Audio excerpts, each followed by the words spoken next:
Conviver é uma arte.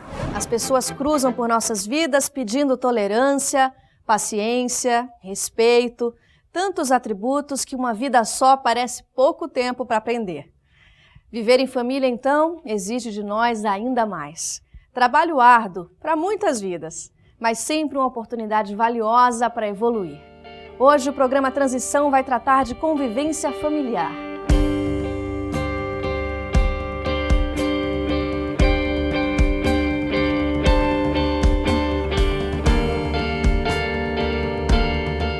Na doutrina espírita, nós aprendemos que a extinção da família daria uma recrudescência do egoísmo.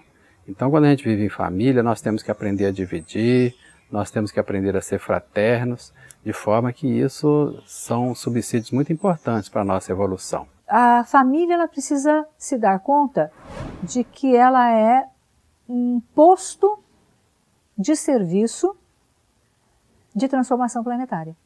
Então, somos todos agentes de transformação planetária. A família, ela tem um propósito, nós fazemos ensaios de relacionamentos. Como é que eu posso querer um mundo melhor, mais harmonizado, se eu não consigo me harmonizar com meia dúzia de 3 ou 4? Então, a família é um ensaio que nós temos para melhorar os relacionamentos. Se eu não consigo fazer isso nas portas, entre as portas de um lar, dificilmente a humanidade vai melhorar. Porque a melhoria da humanidade passa pela melhoria da família. Quando a gente fala de família, pela visão espírita, a gente não pode deixar de lembrar a transcendência do que é a família, porque transcende a família corpórea. E nesse sentido, a nossa grande família é a família espiritual, em que as pessoas se aproximam pela similitude de sentimentos. Claro, também acaba tendo os mesmos pensamentos, porque são os mesmos sentimentos. Nas encarnações, também os grupos se buscam de acordo com as suas semelhanças de sentimentos e pensamentos. E às vezes sempre vem alguém que é muito diferente. Ou muito diferente no sentido de para menos, para aprender, ou muito diferente para mais, para ensinar o grupo. No momento nós estamos presenciando novos formatos de família. Então a família biológica, a família adotiva, que adota crianças, portanto, nessa ampliação de que nós estamos tratando, nós estamos falando de famílias homossexuais. Né? É um casal, é constituído, aquele casal homossexual, ele está constituído legalmente, ele pode adotar, já é uma busca que se observa, já existe uma preocupação de que a lei acompanhe essa mudança. Nós estamos falando de casais que se separam e filhos que não são biológicos, mas são tratados amorosamente, são tratados carinhosamente dentro de uma relação paterna ou materna. Chico Xavier dizia que a família é um porto seguro no mar revolto das nossas existências. Essa convivência mais apertada entre paredes, isso às vezes oferece também um certo desgaste e a pessoa devidamente evangelizada vai saber perfeitamente sair-se bem nesta vida interpessoal de forma a atingir o objetivo da encarnação, que é a sua evolução. Estamos unidos ao acaso ou escolhemos nossas famílias? Como explicar afinidades e dificuldades entre pais, filhos, irmãos? Bom, nós somos seres gregários, né? Então nós convivemos com interdependência. Nós não conseguimos viver sozinhos. Nós precisamos da relação interpessoal para o nosso crescimento. As causas da dificuldade na convivência familiar residem principalmente pelo fato de que, às vezes, a nossa família consanguínea não é necessariamente a nossa família espiritual, porque muitas vezes reencarnam na mesma família inimigos do passado, pessoas que tiveram um relacionamento mal alinhavado e renascem outra vez no mesmo núcleo familiar a fim de que essas contendas sejam dirimidas. Então nós temos aí a grande oportunidade de rever posturas, rever comportamentos, aumentar a nossa paciência, a nossa tolerância. Qual é o nosso aprendizado? Talvez essa seja uma pergunta importante. E a partir do nosso papel, e isso é muito importante, darmos esses passos de colaboração para a família, que é um grupo que tem a finalidade da evolução, como tudo neste planeta. Então, o que acontece? A família é onde vão se reunir os afins para o seu crescimento pessoal, como para os reajustes que traz do passado. E na convivência desperta as tendências do subconsciente, daquilo que está no perispírito impregnado dos inimigos que foram ontem e que precisam se reencontrarem hoje. Os pais, eles não são pessoas indiferentes àquele filho que está nascendo, e o filho também com relação aos pais, né? E nós vemos isso muito no consultório. Alguns filhos que não sabem lidar com a angústia de não amar o seu pai e de sentir raiva. Ou ao contrário, os pais que pegam seus filhos no colo e estão embalando o filho, desejando amá-lo, ao mesmo tempo vem um sentimento inamistoso de raiva, de não aceitação do filho. Então, isto já está mostrando as relações anteriores que estas pessoas tinham e hoje estão se encontrando para reparar essas pendências e também melhorar o seu crescimento pessoal. Assim como a gente recebe os entes queridos, a gente recebe os desafetos.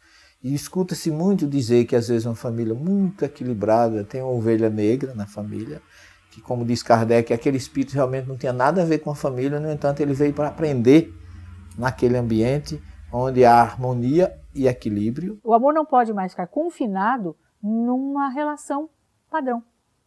O amor precisa se ampliar de todas as maneiras. E isso vai mexer com muitos preconceitos. Um filho adotivo, até pouco tempo, e às vezes ainda em algumas famílias, são chamados de ilegítimos. Olha que coisa feia, né? Um filho ilegítimo. O que é legítimo? Legítimo é o gen. O legítimo é o amor e o desejo de expressar esse amor, essa vida, esse acompanhamento. Amor é aquele que botou no mundo ou é aquele que acompanhou desde a primeira reunião na escola, que passou noites, que acompanhou ao médico, que deu remédio para a febre? O que nós estamos sendo impulsionados é olhar as relações dentro dessa ampliação amorosa, afetiva. E o que nós vemos é que a lei vai correndo atrás, vai se adaptando aos novos tempos. No mundo espiritual, as pessoas vão se unindo, vão se aglutinando pelas inclinações, pelas aspirações e também pelas afinidades, quer sejam positivas, quer sejam negativas. Então elas vão se aglutinando. Eu acredito que as famílias são formadas no mundo espiritual. Quando retornamos, já temos mais ou menos uma programação para essa nova família. Há uma flexibilidade nessa programação. Ela pode modificar-se, dependendo do livre-arbítrio das pessoas ou dependendo das necessidades que o mundo espiritual perceba. Mas, regra geral, a gente vai se aglutinando pelas inclinações. Então, nós vamos perceber que há uma determinada semelhança entre os componentes de uma mesma família. Mesmo que eles sejam diferentes, sempre há pontos de aglutinação. Então, a família é uma programação divina. E sendo uma programação divina, nunca é feita aleatoriamente. Sempre está dentro de uma expressão, dentro de uma programação estabelecida por ele para a melhoria nossa. Quais são os mecanismos que regem o processo de reencarnação num grupo familiar? Podemos reencarnar em locais distantes ou nos atrair novamente para o mesmo núcleo? No próximo bloco.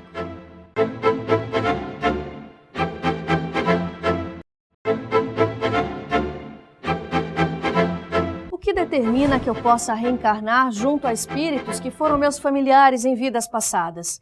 Trocamos de funções? Quem era pai renasce como filho, por exemplo? Qual o objetivo disso? Escolhemos a família em que nascemos?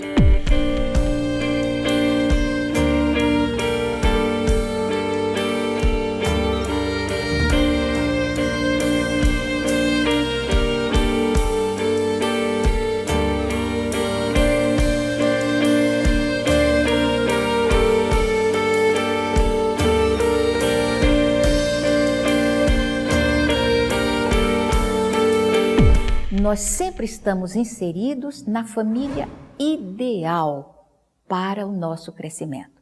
Não podemos esquecer que este mundo é de provas e de expiações. E ninguém vem aqui em diletantismo nem de férias. Nós estamos aqui para seguirmos um roteiro evolutivo. Então, se eu tenho pais que são muito castradores, pais difíceis, complexos, é porque esses são os pais ideais para o meu crescimento, onde eu vou testar os meus valores, onde eu vou me esforçar para colocar para fora as coisas boas que existem em mim. Os conflitos que possam existir entre pais e filhos, além daqueles da natureza, da diferença da geração, né? Porque gerações são diferentes, elas têm visões diferentes, posturas diferentes, então isso já é natural acontecer em qualquer família. O que poderia ajudar a amenizar isso é realmente transcender, né? Perceber que tudo isso serve para o aprendizado desses espíritos encarnados, que hoje é pai e filho, neste momento, amanhã pode inverter, ou pode ser os dois irmãos, pode ser marido e mulher. É bom lembrar disso, para não ficar levando as coisas para o lado pessoal. E o exercício da compreensão é muito importante na família, a questão de aceitar as diferenças, não impor, né? Mas também não desleixar. E se eu me caso com um marido problemático, eu tenho que me lembrar da reencarnação. Eu reencontro aqueles que eu deixei no passado também. Muitas vezes, o marido que é relapso, o marido que não se comprometeu ainda com a responsabilidade, pode ser aquele filho que eu eduquei mal no passado e que se transformou num marido complicado para outras pessoas e que agora vem comigo para que eu aprenda a educar os meus filhos para não fazer maridos mal educados. Então são necessidades pela própria imposição da reencarnação de que haja realmente o reencontro, a reestruturação harmoniosa e que um tenha que renunciar pelo outro. E nessa renúncia mútua vem o aprendizado, vem o crescimento e por isso que Deus dá a cada um conforme suas obras, como diz Jesus no Evangelho, para que você possa, através da convivência familiar, crescer. Do ponto de vista espírita, as famílias não são só aquele núcleo íntimo, consanguíneo. Existem outras relações familiares.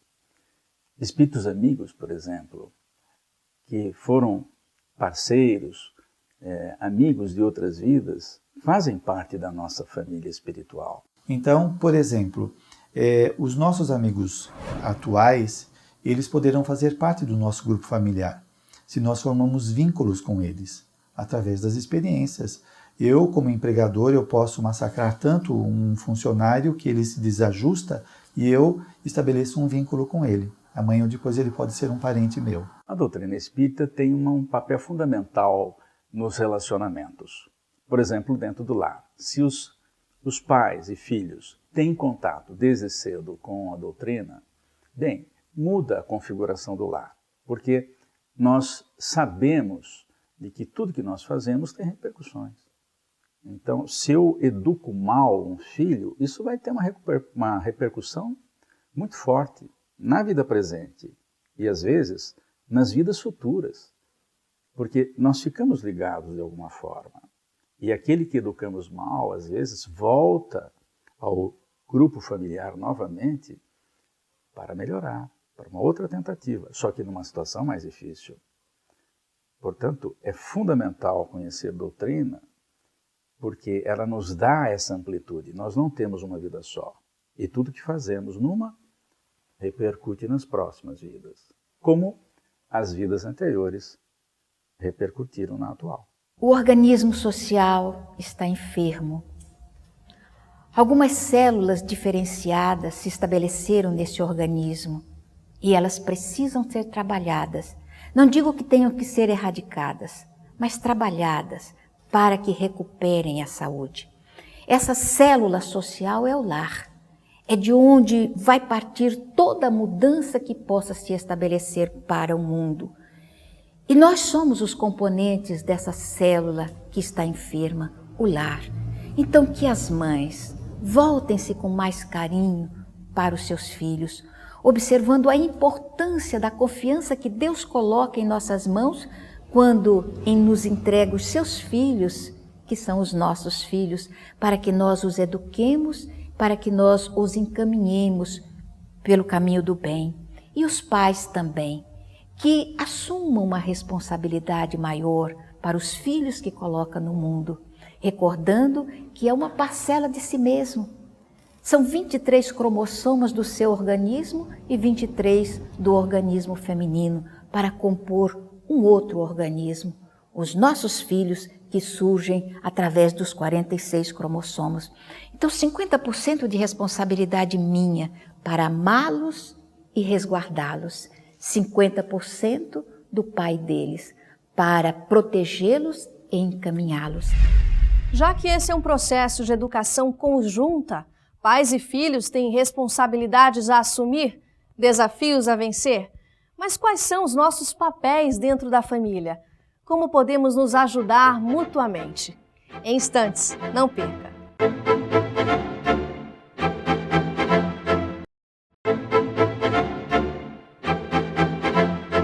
Por que vemos tanta incompreensão e dificuldade de entendimento em família?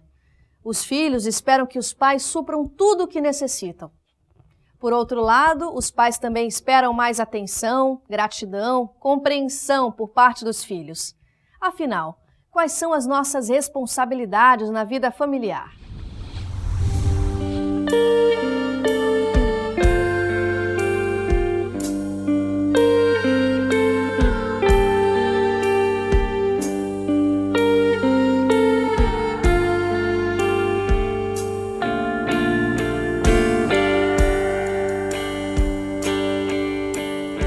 Pensando um pouco nos nossos papéis dentro da família, os papéis que são representados por todos os agentes dessa família, a gente tem que levar em consideração alguns pontos. Acho que o primeiro deles é como criar filhos. Nós temos as informações dos benfeitores de que espíritos mais preparados estão reencarnando. Kardec nos alerta na Gênese que uma nova geração estaria chegando, não hoje, mas nos tempos em que ele escreveu. Houve um tempo em que os pais ditavam as regras e nem perguntavam aos filhos o que fazer. Tinha que ser assim e pronto. Mas agora os espíritos mais experientes estão reencarnando. São experientes, mas têm dificuldades também com relação à autoridade. Então, de certa forma, a família afrouxou essa disciplina. É o que deve ser feito mesmo, sem bater, sem ferir. Mas o que nós não podemos é deixar as crianças inseguras, permitindo que elas nos dominem como pais. Porque se assim o fizerem, eles se tornarão adultos inseguros. Porque se os pais não podem com ele, o filho, quem pode?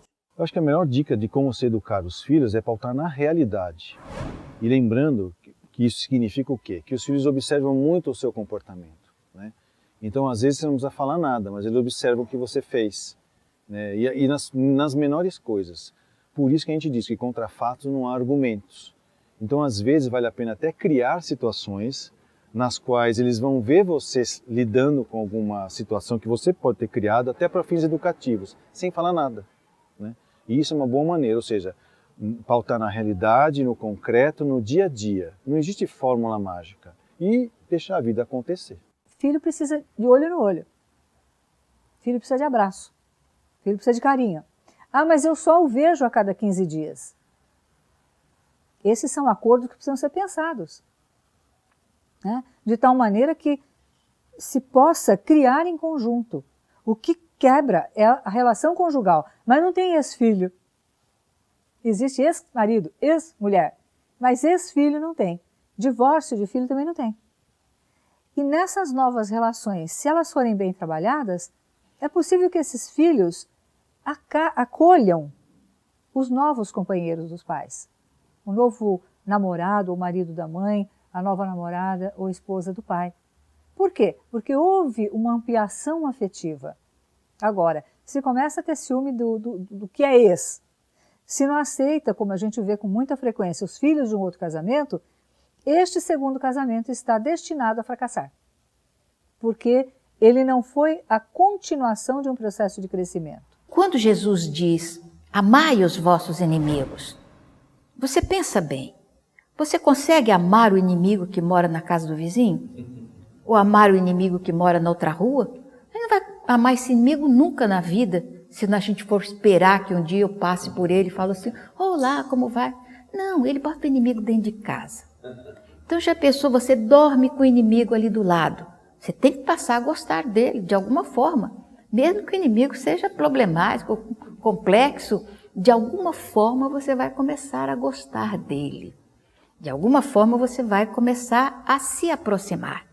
E se você consegue levar esse matrimônio complicado até o fim, você vai ter conquistado alguém para o futuro. Então, futuramente, você terá o direito de encontrar alguém com mais afinidade. E aí o casamento vai se tornando mais leve, melhor, mais agradável. O grupo de amigos também vai se ampliando, porque esses nossos amigos de hoje são os familiares de ontem, que nós conquistamos através da paciência e da resignação. E repare que Jesus só aconselhou recomendações e ensinamentos que falam de relacionamento. Todo o propósito das lições de Jesus é melhorar relacionamentos. Por quê? Porque essa é a grande dificuldade do planeta Terra. O relacionamento na família, no trânsito, no metrô, no trabalho, na equipe de trabalho. Isso é fundamental. Se nós não conseguimos resolver isso com meia dúzia, como amar a humanidade? Como fazer coisas melhores para a humanidade? E se a reencarnação pede de nós que a gente construa alguma coisa melhor, então será compreendendo, amando, respeitando, desculpando, perdoando, que nós vamos construir tudo isso. Então, às vezes, nós esquecemos de agradecer. Agradecer o lar que nos acolheu, agradecer a família que temos, agradecer as experiências que temos aprendido, o que temos para ensinar também da nossa parte, porque é uma troca contínua e constante. E nesse processo, a gratidão é muito importante.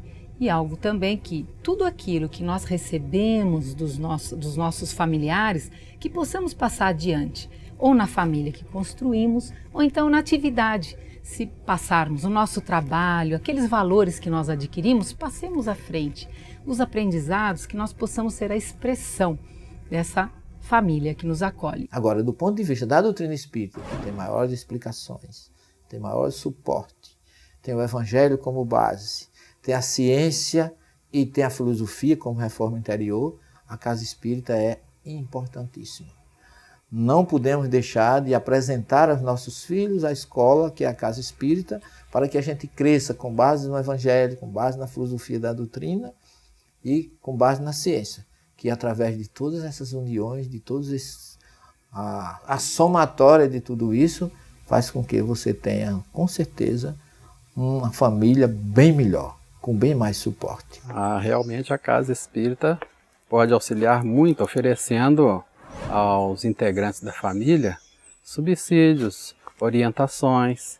As pessoas vão aprender com a doutrina espírita o porquê, às vezes, da dificuldade familiar, e vai oferecer toda uma gama de atitudes para que as pessoas possam viver a harmonia no lar. E a primeira e mais importante dessa é a prática do Evangelho de Jesus no lar. Se nós convidarmos Jesus pelo menos uma vez por semana a participar de nossa casa, ali vai ser criado um aconchego doméstico espiritual muito grande, e as famílias vão poder viver em paz, tomando essas atitudes de higiene espiritual. Uma das maneiras das pessoas se reunirem é no almoço e no jantar, que às vezes também com a vida mais moderna, nos grandes centros, nem sempre todo mundo almoça e janta no mesmo horário. Então o Evangelho seria uma maneira das pessoas poderem marcar esse encontro familiar, que apesar de ser sugerido só 30 minutos, mas como eu falei, no plano espiritual, que é atemporal e inespacial, 30 minutos é o universo no plano espiritual. Então, tanta coisa pode acontecer nesse momento em que as pessoas se encontram em torno de uma ideia, de uma moral, no caso aí cristã, e que ainda por cima não só esclarece, lendo o Evangelho, como também vai consolar, motivar, né, as pessoas ao caminho do bem, do belo, do verdadeiro, e naquele núcleo, onde as pessoas uns estão aprendendo com os outros. Reforça os laços familiares daquele grupo e expande os laços familiares para a grande família do universo. O Evangelho no Lar que seja de fato um momento de reflexão e de se repensar o papel de cada um. E de apoio mútuo na condução desses papéis. Então a família adquire um novo sentido. Né? É um sentido de um posto de agentes, de formação de agentes de transformação planetária. Por quê? Porque a família, eu nunca fui do plano evoluído maior, mas enfim, eu imagino e vendo, lendo questões dentro da doutrina espírita, que essa transformação é para melhor. Então a família vai ter mais harmonia e vai se situar realmente como uma equipe. Então essa é a verdadeira família, a família que é unida pelo amor. Parece assim meio frase feita, né? Mas o que realmente faz as verdadeiras famílias é o amor. E isso não importa se você esteja encarnado ou desencarnado, no planeta Terra ou em qualquer ponto do universo. Nós vemos grandes competições no seio da família ainda hoje. É irmão que compete com irmão, compete com pai, compete com mãe. Nós ainda temos esses ranços de etapas mais primitivas que nós trazemos hoje para o âmbito familiar. Mas gradativamente nós vamos passando dessa condição de ajustes e reajustes para trabalharmos de maneira proativa com o projeto de evolução da humanidade. É essa proatividade, é esse trabalho em conjunto que se espera que as famílias se preparem e cumpram em parceria com os benfeitores. Isso é uma coisa bonita. Quando eu penso no que vai ser, não no que pode ser, aquilo que vai acontecer, porque, de fato, todos os planos de Deus se realizam, senão nós ficamos pensando, acho que a humanidade não está dando certo. Mesmo quando a gente tem essa visão, essa percepção, as coisas estão caminhando favoravelmente. E nós estamos hoje muito mais conscientes do que há 3, 4 mil anos, provavelmente.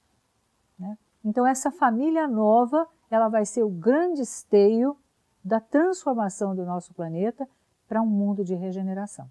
Porque só existe uma raça, a raça humana. Só existe uma família, a grande família humana. Confira as novidades na nossa página no Facebook e assista a todos os programas anteriores no nosso site. Eu te espero no próximo Transição.